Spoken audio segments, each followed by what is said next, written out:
Ram care of Anandi, Akhil P Dharmajan. പ്രിയ സുഹൃത്തെ, എത്രയോ പുസ്തകങ്ങൾക്കിടയിൽ നിന്നും ഈ പുസ്തകം തന്നെ തിരഞ്ഞെടുത്ത താങ്കളോട് ഞാൻ കടപ്പെട്ടിരിക്കുന്നു. ആദ്യം തന്നെ ചില കാര്യങ്ങൾ പറഞ്ഞുകൊള്ളട്ടെ. ലക്ഷണമൊത്ത ഒരു നോവലാണ് താങ്കൾ പ്രതീക്ഷിക്കുന്നതെങ്കിൽ ദയവായി എന്നോട് ക്ഷമിക്കുക.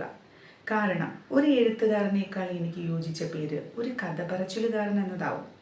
എൻ്റെ അരികിലിരിക്കുന്ന നിങ്ങളോട് ഞാനൊരു കഥ പറഞ്ഞാൽ എങ്ങനെ ഉണ്ടാകുമോ അതുപോലെ ഈ നോവലിനെയും കണ്ടാൽ മതിയാവും. കടുത്ത സാഹിത്യപ്രേമിയാണ് താങ്കളെങ്കിൽ ചിലപ്പോൾ എൻ്റെ കഥ പറച്ചിൽ താങ്കളെ നിരപ്പെടുത്തിയേക്കാം.